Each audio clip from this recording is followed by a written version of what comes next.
Saat aku iseng buka HP mertua, aku tak sengaja membaca pesan masuk dari seseorang yang sudah setahun meninggal, suamiku sendiri. Pesan itu mengubah segalanya. Dia tidak mati. Dia hanya pura-pura mati demi wanita lain. Tapi dia tidak tahu, aku yang dia tinggalkan akan bangkit. Dan saat dia kembali, semuanya sudah berubah. Kamu pernah ngalamin sesuatu yang rasanya kayak ditusuk dari belakang? Tulis di komentar dan absen dulu. Kamu nonton dari kota mana? Bogor? Surabaya? Bandung? Aku mau lihat dari kota mana aja yang paling relate sama cerita ini. 1 tahun telah berlalu sejak jenazah Rangga, suamiku, dinyatakan hilang di laut setelah kecelakaan kapal pesiar. Tapi sampai sekarang, jasadnya tak pernah ditemukan. Yang aku lihat hanya peti kosong, tangisan formal dari keluarganya, dan doa-doa kosong yang mengudara seperti angin yang tak pernah menyentuhku. Semua terasa janggal, tapi saat itu aku terlalu hancur untuk berpikir jernih. Terlalu remuk untuk mempertanyakan kejanggalan yang ada. Aku tinggal di rumah mertua, bukan karena aku tidak punya tempat lain, tapi karena aku merasa masih punya ikatan. Ibu mertuaku, Buati, wanita tua yang selama ini pendiam, menerima kehadiranku seperti sebuah kewajiban. Tidak ada pelukan. Tidak ada kata, sabar ya, nak. Hanya tatapan kosong. Seakan aku ini bagian dari kesalahan yang tidak pernah diucapkan. Hari itu aku baru saja menyapu ruang tengah saat ku dengar dering ponsel yang aneh. Bukan dari kamarku. Bukan juga dari meja depan. Suara itu berasal dari kamar yang tak pernah dibuka sejak kematian Rangga, kamarnya sendiri. Ruangan itu sudah berdebu, tapi suara ponsel itu memecah keheningan, memanggil dengan nada getar rendah yang membuat tengkukku merinding. Aku masuk dengan perlahan. Pintu kamar itu tidak dikunci. Cahaya redup menyorot ke arah meja kerja kecil yang ditutupi kain. Di bawahnya, ponsel yang tertutup debu menyala, menampilkan notifikasi pesan masuk. Anehnya, baterainya masih cukup. Lebih aneh lagi, ponsel itu aktif, padahal sudah setahun tidak disentuh. Dengan tangan gemetar, aku menyeka layarnya. Dan di sana, terpampang pesan WhatsApp yang masuk pukul 3.12 dini hari. Sayang, aku rindu. Aku akan segera kembali. Tapi jangan biarkan Nadia tahu dulu. Dia pasti akan merusak semuanya. Jantungku seperti berhenti berdetak. Nafasku tercekat. Tubuhku membeku seketika. Namaku, Nadia, disebut di pesan itu. Dan yang lebih membuatku gemetar adalah nama kontak pengirimnya. Rangga Hati Biru. Air mataku menetes bukan karena sedih, tapi karena marah. Marah pada semua pertanyaan yang selama ini kubungkam demi menjaga wibawa rumah tangga yang ternyata hanya ilusi. Marah karena ternyata aku bukan istri yang ditinggal mati, tapi istri yang ditipu hidup-hidup. Aku keluar dari kamar itu dengan napas tersengal. Di ruang tengah, Buati sudah berdiri. Entah sejak kapan dia memperhatikanku. Matanya tidak lagi kosong, tapi justru takut. Ada apa, Bu? Tanyaku, mencoba tenang meski hatiku sudah runtuh. Ia terdiam lama, seperti sedang menimbang, apakah kebohongan selama ini harus tetap dijaga atau dilepas malam itu juga. Aku nggak bisa bohong lagi, Nat, katanya akhirnya, suaranya lirih. Rangga nggak mati. Dia yang minta pura-pura mati.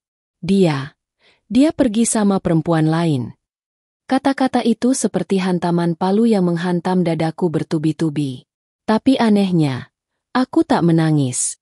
Justru aku tersenyum miris. Kenapa, Bu? Kenapa semua ini disembunyikan dariku?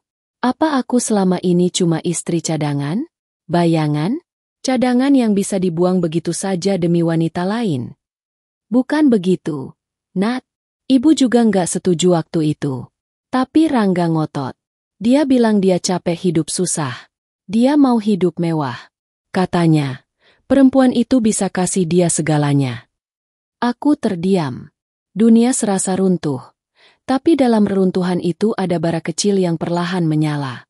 Aku tidak akan larut dalam luka. Aku tidak akan biarkan diriku runtuh kedua kalinya. Suamiku tidak mati. Dia pergi karena pilihan. Dan karena itu, aku pun berhak memilih, membalas dengan luka, atau bangkit dengan harga diri. Dan malam itu, sambil memandangi HP tua itu, aku bersumpah dalam hati. Kalau Rangga berpikir aku akan tetap jadi perempuan yang sama seperti dulu, dia salah besar. Akan kubuktikan, aku bisa berdiri di atas kakiku sendiri. Dan ketika dia kembali, aku sudah jauh lebih tinggi dari apa yang pernah dia bayangkan. Sejak malam itu, tidur bukan lagi tempat beristirahat. Setiap kali aku memejamkan mata, wajah Rangga muncul dengan senyum yang dulu membuatku jatuh cinta, tapi kini terasa seperti ejekan. Kata, "Aku rindu." Di layar ponsel itu terus berputar di kepalaku. Setiap hurufnya seperti duri yang menusuk, bukan hanya karena kebohongannya, tapi karena betapa mudahnya dia melakukannya. Menipu, lalu pergi, seolah-olah aku tak pernah berarti. Pagi berikutnya, aku duduk di tepi ranjang dengan HP itu di tangan. Aku buka pesan-pesan lama yang tersisa, percakapan yang masih utuh antara Rangga dan orang misterius itu. Ada banyak kode, tapi semuanya mengarah pada satu hal. Mereka sudah merencanakan segalanya jauh sebelum kecelakaan itu terjadi. Satu pesan membuat darahku dingin. Pastikan kabar kematianku tersebar cepat. Aku butuh waktu 2 bulan di luar negeri sebelum muncul lagi dengan identitas baru. Aku menatap layar itu lama. Suara napasku sendiri terdengar keras.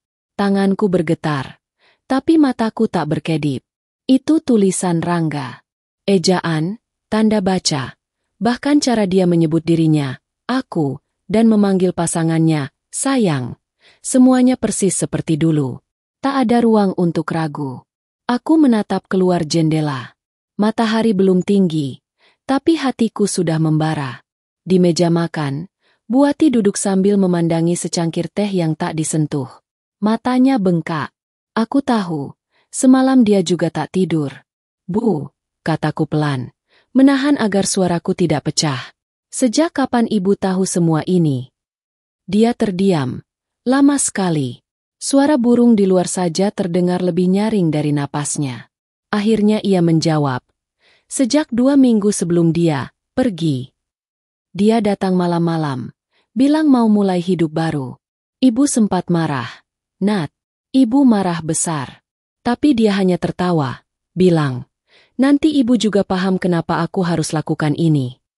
Aku menunduk. Hatiku terasa seperti diaduk. Dan ibu biarkan saja. Ibu pikir dia cuma ngelantur. Ibu nggak nyangka dia akan benar-benar nekat. Aku menarik napas dalam-dalam. Tak ada gunanya marah pada wanita tua itu. Dia juga korban kebohongan anaknya sendiri. Tapi luka itu terlalu dalam untuk hanya diterima begitu saja. Setelah sarapan yang hambar dan diam, aku masuk ke kamar, menatap HP itu lagi. Aku menelusuri nomor luar negeri yang mengirim pesan semalam. Nomor itu tersambung dengan profil media sosial asing yang menggunakan nama palsu, Randi Setiawan. Foto profilnya buram, tapi aku tahu garis rahang itu, cara senyumnya miring ke kanan, bahkan posisi tahi lalat di bawah telinga. Itu Rangga. Tak salah lagi. Dadaku sesak. Aku ingin menjerit, tapi yang keluar hanya isak tertahan. Aku masih bisa menerima jika dia jatuh cinta pada orang lain. Aku bisa berbesar hati jika dia ingin pergi. Tapi berpura-pura mati? Membuat aku, istrinya, berduka selama setahun penuh, menabur bunga di atas peti kosong, memeluk ibu kandungnya yang juga menangis? Itu bukan hanya pengkhianatan. Itu penghinaan terhadap rasa cintaku sendiri. Hari itu, aku pergi ke kamar mandi dan menatap wajahku di cermin. Rambutku kusut, wajahku pucat, mata sembab. Tapi di balik pantulan itu, ada sesuatu yang tumbuh, bukan air mata, melainkan tekad. Aku teringat masa awal pernikahan kami.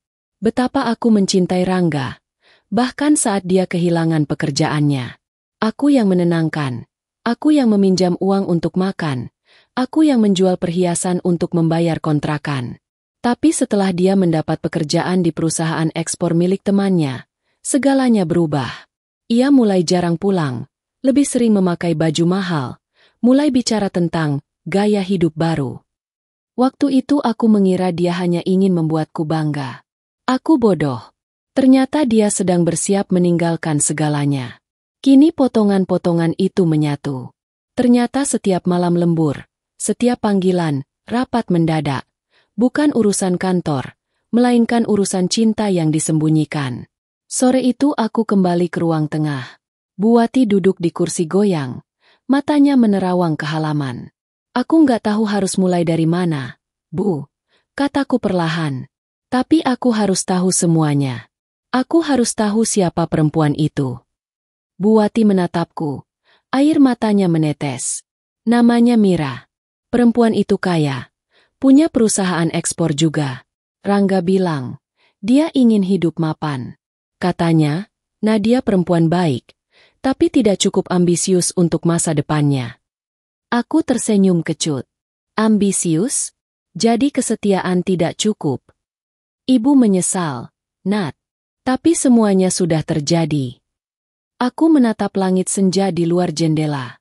Warna jingga perlahan berubah gelap. Seperti hatiku yang berusaha menelan kenyataan. Tapi di dalam gelap itu, ada secercah cahaya kecil, semacam kekuatan yang sulit dijelaskan. Aku sadar. Aku tak bisa terus jadi korban. Jika dia bisa menciptakan cerita kematian palsu untuk menghapusku, maka aku juga bisa menciptakan kehidupan baru untuk menghapus bayangannya.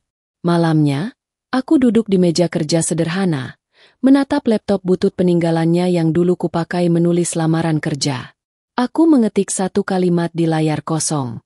Mulai hari ini, aku tidak lagi istri yang ditinggalkan. Aku adalah perempuan yang akan menulis akhir cerita ini sendiri.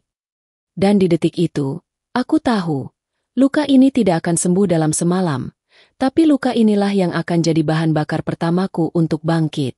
Sejak aku menemukan bukti pesan itu, hidupku tidak lagi sama. Hari-hari yang sebelumnya datar kini terasa seperti berjalan di atas pecahan kaca. Setiap langkahku membawa luka baru. Aku bangun bukan karena semangat, tapi karena penasaran. Apa lagi yang disembunyikan dari hidupku? Bu Wati jadi lebih sering menghindar. Wajahnya murung, dan setiap kali aku bicara, matanya tak berani menatap langsung. Sejak pengakuannya bahwa Rangga masih hidup, ia seperti kehilangan arah. Aku tahu, jauh di dalam hatinya, dia merasa bersalah. Tapi aku belum puas hanya dengan satu pengakuan itu. Ada sesuatu yang belum utuh. Potongan kisah ini masih menggantung, dan aku tidak bisa tidur sebelum semuanya terang. Pagi itu, aku sengaja bangun lebih awal dari biasanya. Aku menyiapkan teh seperti biasa, tapi hari ini bukan untuk minum. Aku hanya ingin menciptakan momen yang cukup tenang agar kebenaran bisa ditarik keluar perlahan. Di meja makan, Bu Wati duduk dengan pandangan kosong ke arah halaman. Bu! Suaraku pelan. Mencoba tak mengintimidasi. Saya butuh ibu jujur sepenuhnya. Kali ini, jangan ada yang disimpan lagi. Bu Wati diam. Tangannya gemetar saat memegang cangkir. Butuh waktu cukup lama sebelum ia bicara. Dan saat ia bicara, suaranya bukan suara wanita keras yang dulu aku kenal, melainkan suara seorang ibu yang kehilangan segalanya. Rangga itu anak keras kepala. Nat. Sejak kecil. Tapi dia juga anak yang sayang sama keluarga. Dulu, aku hanya menatap tanpa menyela. Aku tahu, kadang kebenaran datang lewat cerita yang tampaknya melenceng. Jadi aku biarkan dia bicara. Waktu kamu dan Rangga menikah, jujur, ibu sempat khawatir. Bukan karena kamu, tapi karena Rangga sendiri. Dia belum selesai dengan ambisinya. Dia masih ingin dianggap berhasil, dianggap hebat. Apalagi setelah dia lihat teman-temannya mulai sukses. Bu Wati menghela napas panjang. Awalnya dia kerja keras. Iya. Tapi setelah kenal Mira, semuanya berubah. Mira itu bukan cuma perempuan cantik, tapi juga kaya, pintar, punya jaringan. Rangga bilang, Mira bisa bawa dia ke tempat yang tidak bisa kamu bawa. Hatiku berdenyut sakit mendengar kalimat itu. Tapi aku tetap diam. Biarkan semuanya keluar malam ini. Aku protes. Ibu bilang, kalau kamu sudah punya istri, ya kamu pertahankan. Tapi dia malah balik nanya. Bu, Ibu pilih aku hidup miskin seumur hidup, atau bahagia dan sukses bareng orang yang bisa bantu aku. Air mata Bu Wati mulai menetes. Waktu dia bilang mau pura-pura mati, ibu marah besar. Ibu bilang itu dosa. Tapi dia punya rencana. Dia bilang, kalau dia menghilang, semua akan lebih mudah. Tidak ada yang akan ganggu. Termasuk kamu. Apa ibu tahu dia bakal berlayar waktu itu? Tanyaku pelan. Iya. Jawabnya dengan suara tercekat. Ibu tahu. Dia memang ada di kapal itu. Tapi bukan karena kecelakaan. Dia sengaja kabur di tengah perjalanan. Dia pakai paspor ganda. Pakai nama lain. Semuanya sudah diatur sama Mira. Aku menggenggam erat ujung meja. Jadi selama ini, semua orang menangis, termasuk saya, dan ibu, cuma karena sandiwara. Ibu pikir, mungkin setelah 1 tahun dia akan kembali. Minta maaf. Tapi dia malah benar-benar hilang. Tidak ada kabar. Mira juga memblokir semua akses. Ibu pun seperti dikubur hidup-hidup. Aku mengangguk pelan. Luka ini bukan cuma milikku. Tapi juga luka dari seorang ibu yang kehilangan anak karena keangkuhan ambisi. Tapi tetap saja, sakitku tak bisa diredam dengan air mata siapapun. Apa ada yang bantu dia saat itu? Teman? Saudara? Bu Wati menggeleng. Semua dia sembunyikan. Hanya aku yang tahu. Bahkan adiknya sendiri nggak tahu kalau dia masih hidup. Rangga itu. Dia pintar menyimpan rahasia. Terlalu pintar. Aku berdiri pelan. Mataku mulai panas. Tapi bukan karena ingin menangis. Aku sudah terlalu sering menangis. Hari ini, aku mulai belajar untuk menerima. Tapi menerima bukan berarti memaafkan begitu saja. Ibu, aku berkata dengan suara tenang namun tegas. Saya nggak marah sama ibu. Saya tahu, posisi ibu sulit. Tapi saya ingin jujur sekarang. Saya tidak akan diam saja. Saya akan cari tahu. Saya akan bongkar semuanya. Bukan untuk balas dendam, tapi untuk mengembalikan harga diriku yang dirampas dengan begitu kejam. Bu Wati menunduk, tak sanggup menjawab. Hari itu, aku kembali masuk ke kamar. Kubuka lagi laptop tua yang kemarin kutulis kata-kata penuh tekad. Kini, aku buka tab baru. Aku mulai menelusuri nama Mira di internet. Hasil pencarian menampilkan berita-berita bisnis, profil perempuan sukses, dan satu artikel yang membuat napasku tercekat. Mira Setiawan, CEO muda dengan perusahaan ekspor tercepat tumbuh di Asia Tenggara. Dan tepat di bagian bawah artikel itu, ada satu foto. Mira tersenyum anggun, mengenakan gaun elegan, berdiri di atas panggung, dengan seorang pria di sebelahnya yang memegang penghargaan bersama. Mataku membelalak. Pria itu, Rangga. Wajahnya mungkin sudah ditumbuhi jenggot tipis, posturnya lebih tegap, tapi aku tidak bisa salah. Suami yang kukuburkan setahun lalu, kini berdiri dengan bangga di samping wanita lain, mengenakan setelan mahal, seolah hidup barunya benar-benar sempurna. Tapi dia salah satu hal, dan hanya itu yang perlu kupegang. Aku yang dulu sudah mati bersama peti kosongnya. Dan wanita yang berdiri hari ini, bukan lagi Nadia yang bisa ditinggalkan begitu saja. Dulu aku berpikir bahwa hidup yang nyaman hanya bisa datang dari seseorang yang menyayangi kita. Ternyata aku salah. Hidup yang nyaman hanya bisa datang ketika kita mulai menyayangi diri kita sendiri, dan percaya bahwa luka bisa tumbuh jadi kekuatan. Sejak aku melihat foto itu, Rangga berdiri di samping Mira, penuh kebanggaan di atas panggung, aku tidak lagi punya alasan untuk bertahan dalam kesedihan. Tangisku habis. Air mataku sudah tak ada gunanya. Yang tersisa hanyalah bara. Aku memutuskan untuk meninggalkan rumah mertua. Bukan karena marah, tapi karena aku butuh ruang. Ruang untuk bernapas tanpa bayang-bayang Rangga. Ruang untuk menata hidup yang benar-benar baru. Dengan sisa tabungan yang tak seberapa dan uang arisan yang sempat kusimpan, aku menyewa kamar kos sederhana di pinggiran kota. Kamarnya sempit, hanya cukup untuk kasur tipis, meja kecil, dan gantungan baju seadanya. Tapi anehnya, aku merasa tenang. Tidak ada kenangan yang bergelantungan di dinding, tidak ada aroma kopi Rangga, Tidak ada bayangan masa lalu yang berjalan mondar-mandir di ruang tamu. Hanya ada aku, dan masa depan yang masih kosong. Setiap malam aku duduk di depan laptop tua, mengetik, mencari, membaca. Aku mencari tahu tentang bisnis rumahan, tentang usaha kecil-kecilan, tentang perempuan-perempuan lain yang pernah terinjak namun berhasil bangkit.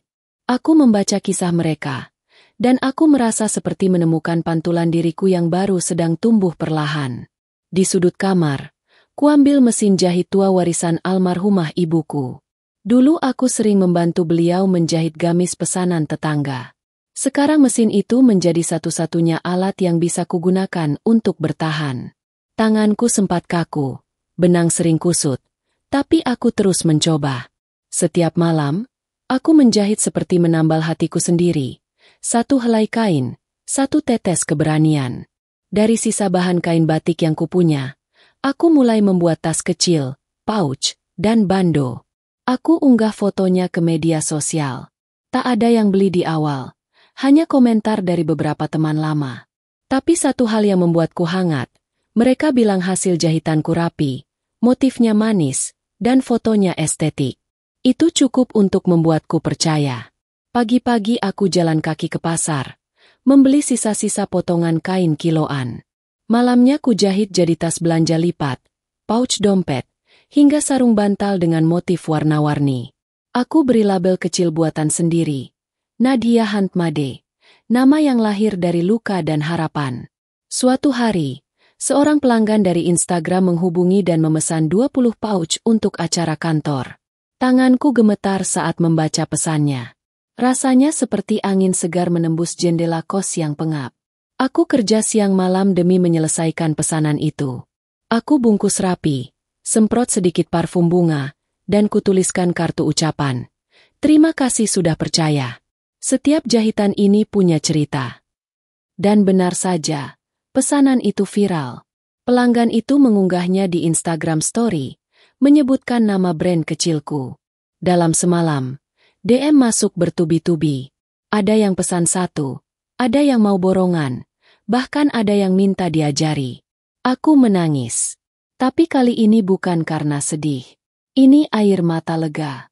Akhirnya, ada satu hal yang tak bisa Rangga ambil dariku, semangatku. Dengan keuntungan pertama, aku tak beli baju baru, tak makan enak. Justru aku beli kursi kerja bekas dan lampu meja. Aku tahu, perjuangan ini baru dimulai. Aku harus kuat. Bukan untuk pamer ke Rangga, bukan untuk balas dendam, tapi untuk membuktikan bahwa aku lebih dari sekadar istri yang ditinggal. Kos-kosan itu jadi saksi bisu. Saksi dari semua kejatuhan dan bangkitku. Dari suara mesin jahit yang tak berhenti. Dari tangan yang lecet karena terlalu lama menggenggam gunting. Dari badan yang pegal karena duduk berjam-jam tanpa istirahat. Beberapa tetangga kos mulai tahu aku menjahit. Mereka mulai mampir. Ada yang minta jahit gamis. Ada yang pesan baju anak. Aku sambut semuanya dengan senyum. Karena setiap jahitan baru adalah langkah baru menjauh dari luka lama. Satu malam, saat aku mengepak pesanan sambil mendengar hujan deras di luar, aku berhenti sejenak. Aku menatap jemariku yang mulai kasar, tapi kuat. Dulu jemari ini cuma dipakai menyajikan teh untuk suami yang bahkan lupa mengucap terima kasih. Kini, jemari ini menciptakan penghasilan, menciptakan harapan. Aku sadar, Allah memang tidak menghilangkan badai, tapi Allah memberiku kekuatan untuk bertahan. Agar aku tahu siapa yang benar-benar akan selamat. Dari kos-kosan mungil ini, aku tidak hanya menjahit kain. Aku sedang menjahit hidupku kembali. Perlahan tapi pasti, satu demi satu, luka itu tertutup oleh benang keteguhan. Dan tanpa aku sadari, benih-benih besar sedang tumbuh. Semua dimulai dari sini. Dari ruang sempit, dari suara mesin jahit tua, dari tekad seorang perempuan yang pernah hancur, tapi tak pernah menyerah. Tak ada yang tahu pasti kapan titik balik dalam hidup seseorang datang. Kadang bentuknya bukan kejutan besar, tapi langkah kecil yang konsisten. Itulah yang kulakukan, menjalin harapan demi harapan lewat benang-benang yang kububuhkan ke setiap kain pesanan. Kosan sempitku kini berubah fungsi jadi ruang produksi. Di pojok kanan mesin jahit berdengung setiap pagi, di rak kayu reot bertumpuk potongan kain warna-warni, dan di dinding tergantung label buatan tangan bertuliskan, Nadia Handmade. Dari hanya menjual 5 pouch seminggu, kini aku bisa menjual 50. Permintaan datang tak hanya dari teman-teman sekitar, tapi juga akun-akun besar di Instagram yang tertarik memasarkan produknya secara lokal. Seseorang dari komunitas UMKM bahkan menghubungiku dan menawariku slot untuk ikut bazar akhir pekan. Awalnya aku ragu. Aku bukan tipe yang suka bicara di depan umum, apalagi memamerkan diri. Tapi suara kecil dalam hatiku berkata, kalau kamu mau naik kelas, kamu harus berani keluar dari bayangan masa lalu. Hari itu aku menyewa satu meja kecil di bazar UMKM. Semua produknya hasil tanganku sendiri. Tak ada kemasan mewah, tak ada spanduk besar. Hanya kain polos sebagai alas meja, susunan rapi pouch dan tote bag, serta satu tulisan kecil. Semua ini dibuat dari luka, tapi lahir sebagai harapan. Yang datang tak banyak awalnya. Tapi ada satu ibu muda yang berhenti cukup lama, memegang pouch berwarna mustard dengan sulaman kecil di tengah. Ini kamu yang bikin sendiri, Mbak? Tanyanya. Aku mengangguk. Rapi banget. Ada IG-nya. Senyumku tumbuh perlahan. Satu pertanyaan sederhana, tapi memberiku semangat luar biasa. Malam itu setelah bazar selesai, aku mengecek ponsel. Ternyata ibu itu mengunggah fotoku dan menuliskan caption yang tak akan kulupa. Pouch paling rapi dan niat yang pernah aku beli. Dibuat tangan perempuan kuat. Katanya semua ini hasil dari luka hidupnya. Aku langsung jatuh cinta. Sejak unggahan itu viral, followerku melonjak. Permintaan membanjir. Tapi itu juga jadi ujian baru. Kosan kecilku tak lagi mampu menampung semua proses produksi. Aku mulai kewalahan. Sering lembur hingga dini hari. Punggungku nyeri, mataku perih, dan jari-jari tanganku melepuh karena terlalu sering menjahit tanpa istirahat. Tapi aku tidak mengeluh. Rasa lelah itu terasa bermakna. Namun di tengah semangat, aku sadar bahwa aku tak bisa terus bekerja sendirian. Maka aku memutuskan merekrut bantuan. Aku ingat seorang ibu tetangga kos, Bu Yanti, janda 2 anak yang sering kulihat mencuci baju sambil menyeka air mata. Aku mengajaknya bergabung. Awalnya dia malu. Tapi ketika ku berikan kepercayaan, matanya mulai berbinar. Kita bangun ini sama-sama, Bu, kataku. Biar nggak ada lagi perempuan yang merasa dikalahkan oleh keadaan. Hari demi hari, kami bekerja bersama. Aku mulai berani menyewa kamar kosong di samping kos sebagai ruang kerja. Ruangan itu sederhana, lantainya masih semen kasar. Tapi bagiku itulah kantor pertamaku. Aku menempelkan kertas besar di dinding. Target bulan ini, 500 produk. Setiap hari kami centang satu demi satu angka. Kadang kami tertawa, kadang kelelahan. Tapi selalu ada harapan yang terus hidup. Pelanggan datang dari berbagai kota. Ada yang memesan untuk souvenir nikahan, untuk seminar, bahkan untuk produk korporat. Satu perusahaan bahkan memintaku membuat seragam kantor berbahan linen dengan desain khas. Saat itu aku tahu, mimpiku bukan lagi sebatas bertahan hidup, tapi menciptakan sesuatu yang bisa hidup, sendiri, tanpa bayang-bayang siapapun. Momen paling tak terlupakan adalah ketika aku diundang ke acara talk show komunitas perempuan mandiri. Aku berdiri di panggung kecil, bukan sebagai istri seseorang, bukan sebagai korban masa lalu, tapi sebagai Nadia, pendiri brand Nadia Handmade. Di depan mikrofon, aku menceritakan perjalananku. Tak satu pun menyangka aku pernah tinggal di kos sempit, menjahit dengan jari berdarah, dan tidur beralas tikar demi menyelesaikan pesanan. Tepuk tangan itu, bukan karena hebatnya aku, tapi karena setiap orang di ruangan itu merasa bisa menjadi bagian dari kisahku. Kisah perempuan yang jatuh, tapi memilih berdiri meski kaki gemetar. Selesai acara, aku berjalan keluar dan berdiri di depan cermin toilet wanita. Aku menatap wajahku sendiri. Kini tidak ada lagi wajah perempuan yang disesatkan oleh cinta semu. Di sana berdiri perempuan yang punya kendali atas hidupnya sendiri. Aku sadar, Allah mungkin tak langsung mengangkatku dari kubangan, Tapi Allah memberiku kekuatan untuk menggali jalan keluar, dengan kedua tanganku sendiri. Dari usaha kecil ini, dari mesin jahit tua, dari sudut kamar kos yang pengap, lahir sebuah awal yang tak pernah kuduga. Aku tak butuh balasan manis dari siapapun. Karena pada akhirnya, keberhasilanku adalah bukti bahwa cinta sejati itu bukan tentang diberi, tapi tentang tumbuh dari luka yang kita peluk sendiri. Dan saat semua orang melihat hasil akhirnya, hanya aku yang tahu bahwa setiap keberhasilan ini lahir dari hari-hari gelap yang tak seorang pun tahu. Hari itu cuaca mendung, tapi suasana hatiku cerah. Di dalam sebuah gedung pameran UMKM nasional yang megah, brand kecil yang dulu lahir dari kamar kos mungil kini memiliki satu booth sendiri. Nadia Handmade terpampang di banner putih keemasan, diapit oleh dua meja penuh produk rajutan dan kain khas. Orang-orang lewat dan melirik, beberapa berhenti, ada yang langsung bertanya harga. Aku berdiri di belakang meja, mengenakan blus abu-abu lembut dan rok panjang batik modern. Senyumku terjaga, tapi hatiku bergetar. Bukan karena grogi, tapi karena hari itu adalah hari yang membuktikan bahwa aku benar-benar sudah berubah. Bukan Nadia yang dulu lagi, bukan perempuan yang hidup dari kasih sayang pria yang akhirnya menguburnya hidup-hidup, tapi seorang perempuan yang berhasil menggali dirinya dari kuburan kehancuran dan menumbuhkan kehidupan baru. Acara talkshow sore itu membuat banyak pebisnis kecil berkumpul. Aku diundang duduk di barisan depan karena menjadi salah satu narasumber perempuan inspiratif. Lampu-lampu terang, suara tepuk tangan menggema. Tapi semua itu terasa pudar saat satu sosok masuk dari arah pintu utama. Tubuhku mendadak membeku. Napasku tercekat. Dunia seakan melambat. Dia, Rangga, pria yang dikuburkan dengan doa 1 tahun lalu, kini berdiri beberapa meter dariku. Jauh lebih kurus dari yang kuingat.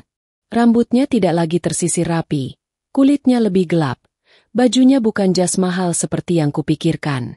Ia berdiri ragu, matanya menelusuri ruangan seperti mencari seseorang, dan saat pandangan kami bertemu, waktu seolah berhenti. Detik itu juga, aku sadar bukan hanya dia yang berubah, tapi akulah yang jauh lebih tak sama. Aku tak berkata apa-apa, tak melangkah, tak menunjuk, tak lari. Aku hanya memutar badan pelan dan kembali ke booth. Aku sibuk melayani pelanggan, mengatur stok, memotret produk. Seolah sosok yang dulu kusebut suami itu tak lebih dari siluet masa lalu yang tak perlu disapa. Tapi Rangga tetap mendekat. Nat. Suara itu pelan, nyaris seperti bisikan. Tapi tak mungkin salah. Suara yang dulu sering mengucap janji manis, kini terdengar getir. Aku menoleh perlahan, menatapnya langsung. Dia tersenyum ragu. Aku kaget lihat kamu di sini. Aku membalas dengan senyum datar. Harusnya aku yang kaget. Soalnya kamu kan sudah mati. Wajahnya memucat. Nat, aku bisa jelaskan. Aku tertawa kecil. Kamu mau jelaskan yang mana? Bagian kamu pura-pura mati, atau bagian kamu hidup bahagia sama perempuan yang katanya bisa bawa kamu ke langit? Matanya memerah. Ia membuka mulut lagi, tapi aku angkat tangan, memotongnya. Maaf, Rangga. Aku sedang kerja. Kalau mau ngobrol, nanti saja. Di tempat yang sesuai. Dia mengangguk pelan, seperti orang yang tak lagi punya kendali. Sore itu, setelah semua selesai dan pengunjung mulai bubar, aku duduk sendiri di ruang kecil panitia. Tak lama kemudian, Rangga datang lagi. Kali ini dengan wajah lebih lelah. Ia duduk di seberangku, tapi aku tetap menjaga jarak. Aku gagal, Nat, katanya. Mira, dia bukan seperti yang aku bayangkan. Dia hanya pakai aku buat kelola bisnis ekspornya. Begitu dia dapat investor baru, aku dikeluarkan dari perusahaan. Tanpa uang, tanpa nama. Bahkan pasporku sempat diblokir. Aku baru bisa kembali bulan lalu. Aku hanya diam, menatapnya tanpa ekspresi. Dalam hatiku, aku mengakui, dulu, aku pasti akan menangis mendengar pengakuan ini. Tapi sekarang, aku justru tenang.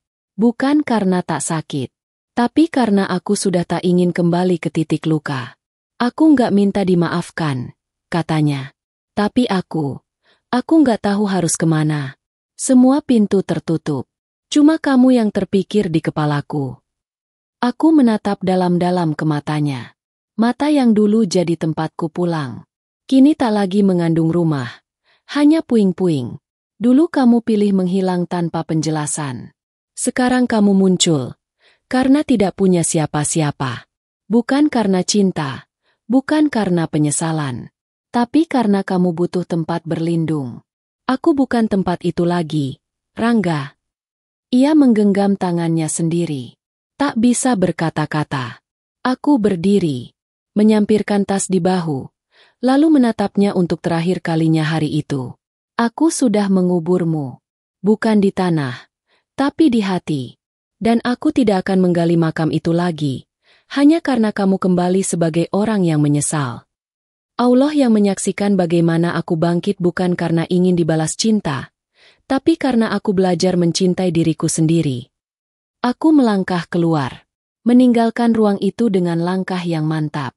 Di luar, angin sore menyapa pipiku. Tapi kali ini, aku tidak menggigil. Karena aku tahu, dunia yang sedang aku bangun ini, bukan dunia yang bisa dibongkar oleh siapapun yang pernah meninggalkanku begitu saja. Beberapa hari setelah pameran itu, aku pikir semuanya akan mereda. Bahwa Rangga akan menghilang dari hidupku. Menyadari bahwa kehadirannya tak lagi berarti apa-apa. Tapi ternyata, dia belum menyerah. Bukan karena cinta, aku tahu betul itu. Melainkan karena dia terbiasa menjadikan orang lain sebagai tempat berlindung saat hidupnya gagal. Pagi itu, saat aku baru saja membuka pintu butik kecilku yang baru pindah ke ruko sederhana, dia sudah berdiri di depan. Rambutnya masih berantakan, dan jaket lusuhnya tampak kebesaran. Tapi di tangannya, ada sekotak makanan dan satu kopi sachet. Aku bawain sarapan, katanya, dengan senyum canggung. Aku menatap datar. Kamu pikir setelah semua yang kamu lakukan, aku akan tersentuh hanya karena kopi dan kotak nasi bungkus? Dia tertawa kecil, berusaha mencairkan suasana. Aku tahu, Nat. Aku tahu aku bajingan. Tapi, aku cuma pengin ngobrol. Aku menggeleng pelan. Kalau kamu datang hanya untuk memutar-mutar masa lalu dengan kata-kata manis, lebih baik kamu pergi. Namun dia tetap berdiri di sana. Matanya memohon. Aku nggak mau bicara soal masa lalu. Aku cuma pengin tahu kabarmu. Kamu kelihatan hebat sekarang. Aku bangga. Aku tertawa, tapi bukan karena lucu. Dulu kamu meninggalkan aku karena kamu pikir aku bukan apa-apa.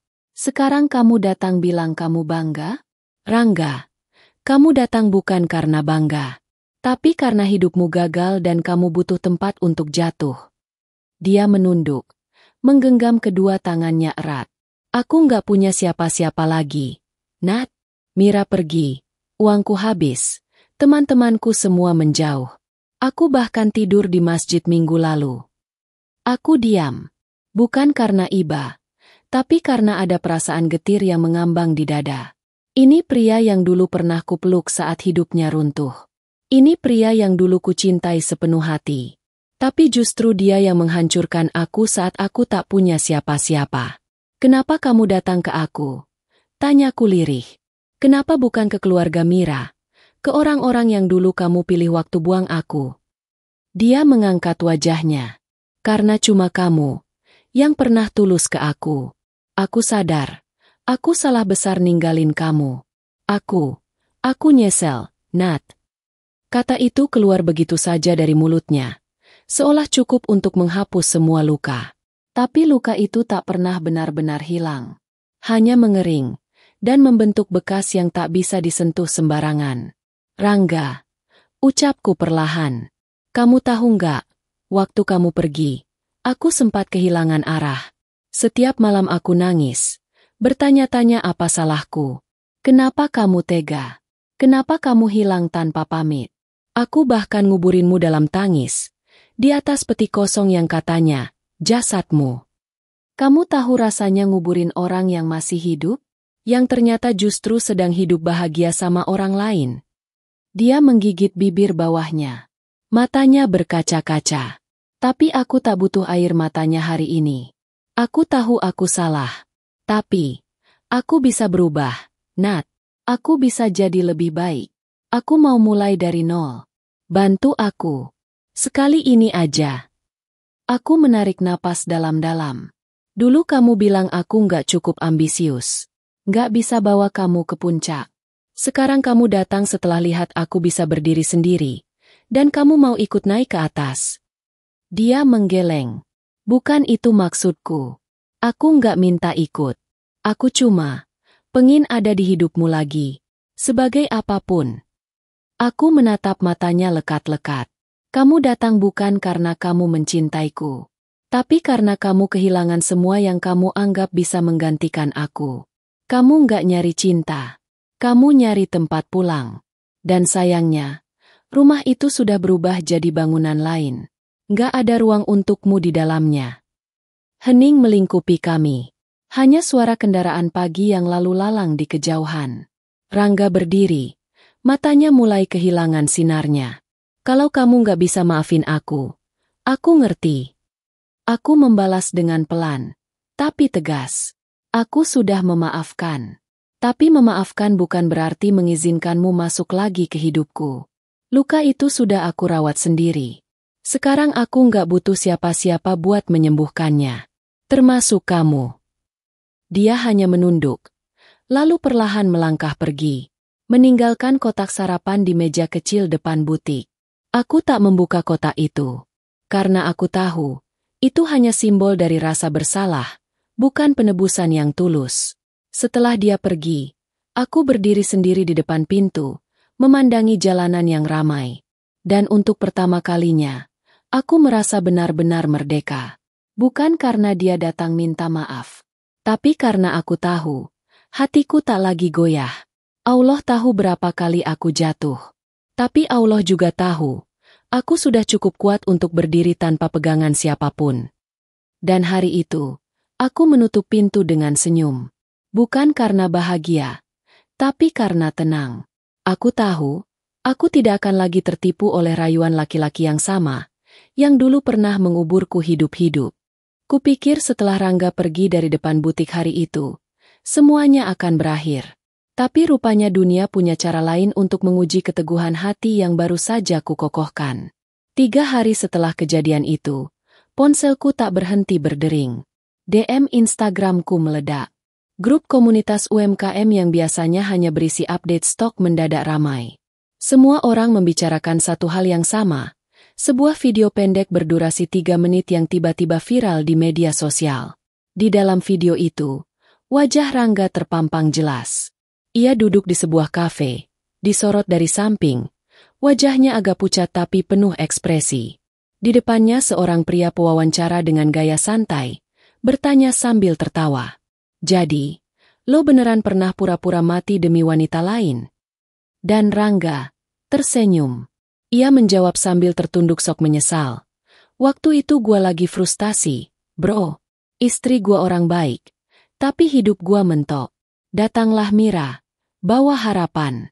Gua pikir, kalau gua hilang aja dari kehidupan lama, semua bakal lebih mudah. Dan, ya, gua buat skenario kematian itu. Biar bisa mulai dari nol. Suasana hatiku langsung runtuh. Bukan karena pengakuannya. Tapi karena nada ucapannya, tidak ada rasa malu, tidak ada penyesalan tulus. Hanya narasi korban dari seorang pria yang gagal dan sekarang mencoba menarik simpati publik. Yang lebih menyakitkan, di bagian akhir video, pewawancara berkata sambil terkekeh, "Kalau sekarang lo ketemu istri lo lagi, lo bakal ngapain?" Dan Rangga menjawab, "Kalau dia masih sayang, mungkin kita bisa mulai lagi. Dari awal." Gue nyesel. Iya. Tapi cinta pertama kan selalu susah dilupain. Cinta pertama? Mulai dari awal? Setelah semua luka yang dia buat. Darahku mendidih. Aku mengepal tangan. Tapi aku tidak menangis. Tidak kali ini. Tak lama, telepon masuk dari sahabatku, Lia, yang juga admin komunitas wirausaha perempuan. "Nat, kamu oke?" Berita itu udah nyebar kemana-mana. Semua orang udah tahu Rangga itu siapa, Dan siapa kamu sebenarnya? Aku menarik napas panjang. Iya, aku lihat videonya. Lia terdiam sebentar, lalu berkata, maaf aku ngomong begini, tapi mungkin kamu harus bersuara. Kamu nggak bisa biarin kisahmu dipelintir semau dia. Kamu bukan korban pasif. Nat, kamu, simbol perempuan kuat yang bisa bangkit. Aku tahu Lia benar. Tapi aku juga takut. Takut jika masa lalu itu kembali membanjiri hidupku. Aku selama ini membangun semuanya diam-diam. Tanpa menjual luka. Tanpa menyebut nama siapapun. Tapi sekarang, lukaku diobrak-abrik di depan umum. Dan yang menyebarkan adalah orang yang dulu menguburku dalam kebohongan. Malam itu aku duduk sendiri di ruang kerja. Cahaya lampu temaram. Tumpukan kain di rak. Suara detak jam berdenting pelan. Kupandangi layar laptop yang kosong. Kursorku berkedip. Hatiku galau. Kupikir, kalau aku diam, badai ini akan lewat. Tapi ternyata, diamku dianggap kelemahan. Dan kali ini, aku tak akan membiarkan cerita hidupku ditulis oleh orang yang pernah menyingkirkanku dari halaman utama hidupnya. Dengan tangan gemetar, aku membuka email dari salah satu redaksi media online yang sudah menghubungiku 3 kali. Mereka ingin wawancara eksklusif. Awalnya kutolak, tapi kali ini, aku membalas.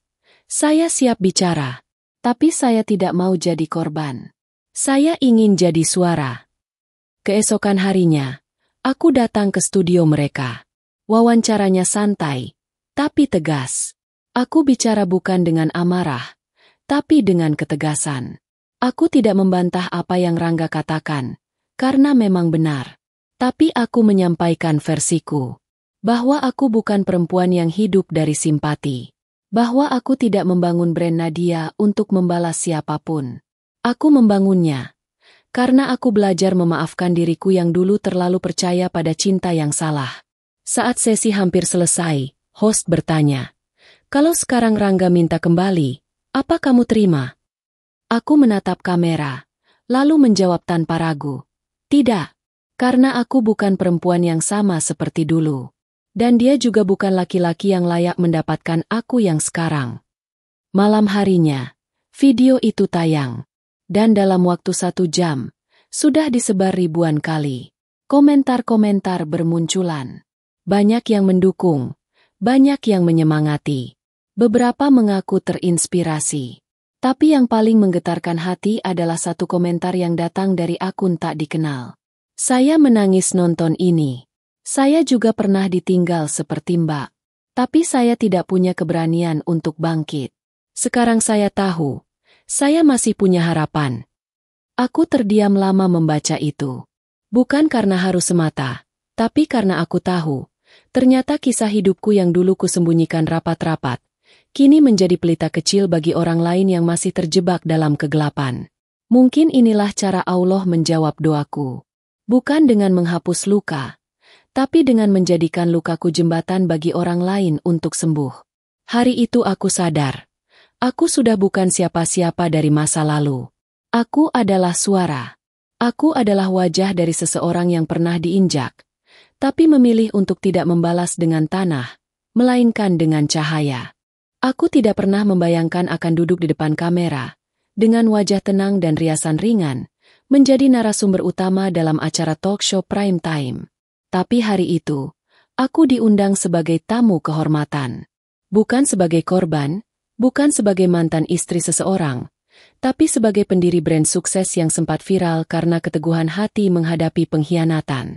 Studio TV itu terang. Wangi parfum dan peralatan makeup masih mengambang di udara. Hostnya ramah. Penonton studio tampak antusias. Tapi yang membuatku tercekat adalah ketika produser memberitahuku bahwa salah satu bintang tamu tambahan, diundang tanpa persetujuanku, adalah Rangga. Rangga masuk ke set 5 menit setelah aku duduk. Wajahnya tenang, tapi aku bisa melihat dari matanya. Dia gugup. Pakaian formalnya terlihat seperti dipinjam dari seseorang yang lebih muda. Tapi lebih dari penampilannya, yang membuatku ingin tertawa getir, adalah kenyataan bahwa ia masih berusaha tampil sebagai pahlawan dari kisah yang ia rusak sendiri. Host membuka perbincangan dengan sopan. Hari ini kita kedatangan dua sosok yang ceritanya sempat menggemparkan dunia maya. Rangga dan Nadia. Banyak netizen penasaran. Apakah benar kisah viral itu memang terjadi? Atau hanya bumbu drama internet belaka? Aku menjawab duluan. Tidak ada yang perlu dibumbui. Karena kenyataannya sudah cukup pahit. Penonton tertawa kecil. Rangga hanya menunduk. Host lalu bertanya pada Rangga. Apa benar? Kamu menghilang dari kehidupan Nadia dengan cara memalsukan kematian? Rangga menarik napas, lalu mengangguk. Saya akui, itu keputusan terburuk dalam hidup saya. Saat itu saya merasa dunia mengecil, dan saya tidak melihat jalan keluar. Aku membiarkannya bicara. Dia mencoba membingkai dirinya sebagai pria yang hilang arah. Tapi aku tahu, ini bukan tentang kehilangan arah, ini tentang keegoisan. Tentang pria yang tak siap berjuang bersama, lalu lari mencari kenyamanan. Host lalu berpaling ke arahku. Nadia, kamu diam selama ini. Apa alasanmu baru bicara sekarang? Aku menatap lurus ke kamera. Karena dulu, aku berpikir bahwa diam adalah perlindungan terbaik. Tapi ternyata, diam justru memberi panggung pada kebohongan. Penonton terdiam. Aku tidak pernah berniat mempermalukan siapapun. Tapi ketika kisahku digunakan sebagai alat pembenaran bagi pengkhianatan, maka aku harus bicara. Bukan untuk membuka luka, tapi untuk menunjukkan bahwa luka itu sudah sembuh. Dan aku tidak sembuh karena Rangga kembali. Aku sembuh karena Allah memberiku kekuatan untuk berdiri di atas puing-puing yang pernah dia tinggalkan. Rangga menggenggam tangannya di pangkuan. Sesekali melirik, tapi tak bisa membalas tatapanku. Aku ingin tanya satu hal, Rangga. Ujarku, perlahan tapi mantap.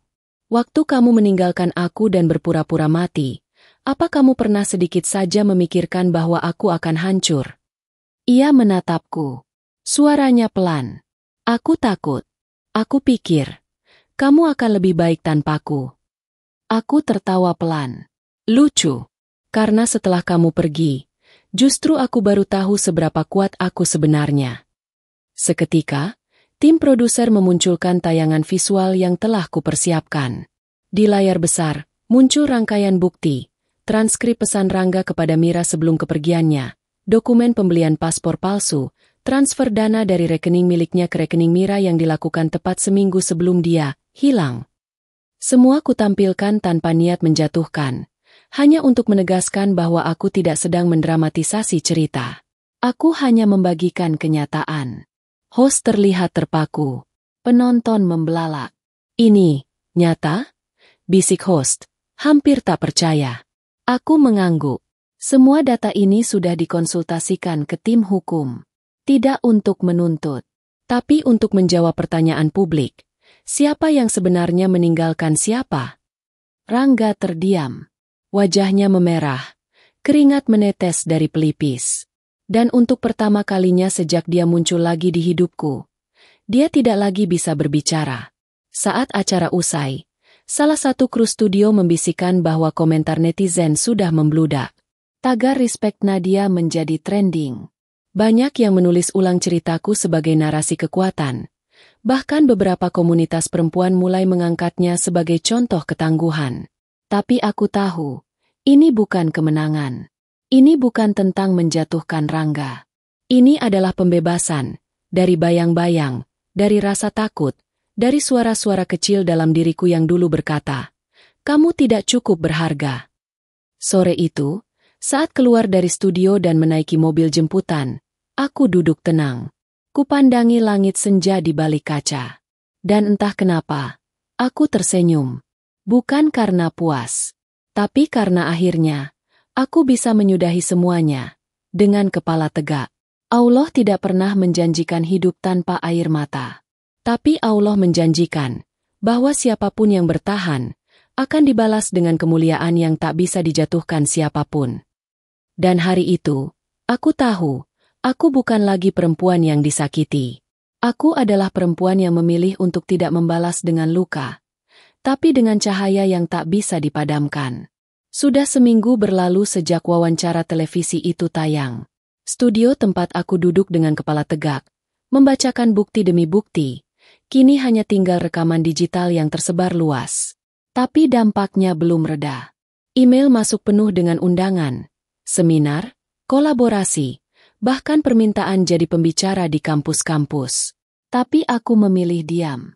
Bukan karena lelah, bukan pula karena takut. Aku hanya ingin menikmati keheningan. Setelah badai panjang yang kupendam bertahun-tahun akhirnya benar-benar reda. Di butik kecilku, pelanggan tetap masih datang silih berganti. Tim produksiku yang dulu hanya 1-2 orang kini bertambah jadi 7 orang. Kami sudah pindah ke lantai 2 ruko, dan aku sedang menyicil rencana membuka cabang di kota tetangga. Tapi bagiku, pencapaian terbesarku bukan terletak pada jumlah penjualan atau angka followers. Melainkan pada satu hal, aku bisa tidur malam dengan tenang. Tanpa menangis. Tanpa rasa takut akan ditinggal lagi. Tanpa bayang-bayang wajah seseorang yang dulu kusebut suami. Sore itu aku duduk di kursi kayu belakang butik, menghirup teh hangat.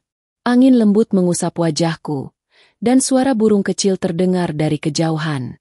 Sesekali terdengar tawa dari ruang kerja. Para karyawan perempuan bercanda sambil menjahit pesanan.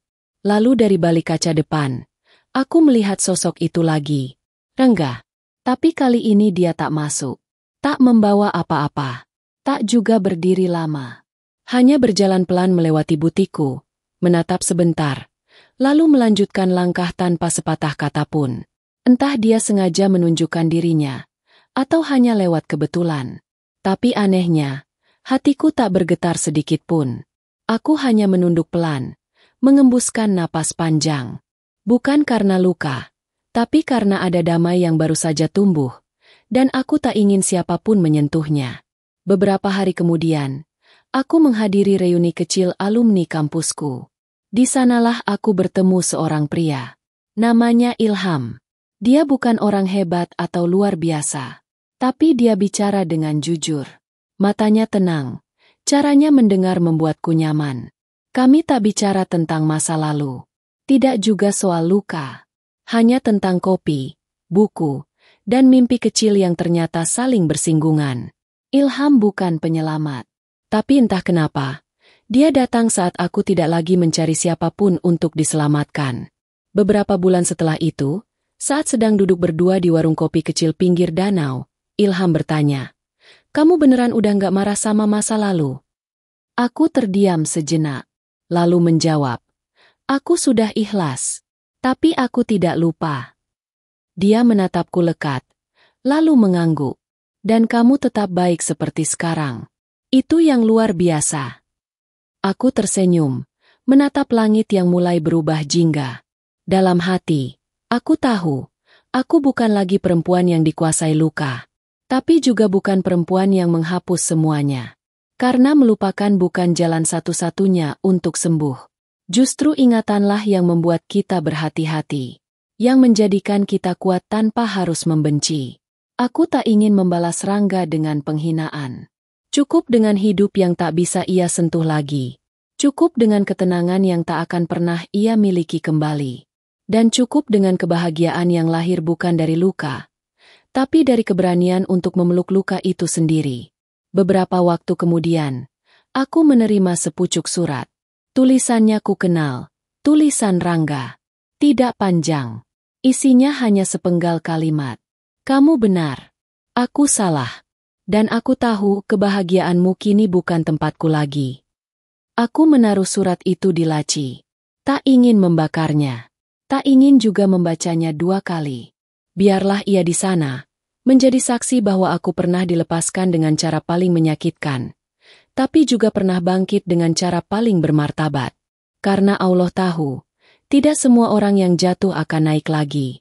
Tapi jika seseorang tetap bertahan, maka Allah akan mencatatnya dan menjadikannya cahaya, bukan hanya untuk dirinya, tapi juga untuk orang lain yang masih terseok dalam gelap. Hari ini aku berdiri bukan di atas panggung, tapi di atas fondasi hidup yang kubangun dengan susah payah. Dengan 2 tangan. Dengan air mata yang tak sia-sia. Dengan hati yang tak lagi mengemis kasih dari siapapun. Dan di sanalah aku berdiri. Sebagai perempuan yang telah selesai dengan masa lalu. Tapi tidak pernah lupa untuk berterima kasih. Karena dari situlah semua ini bermula.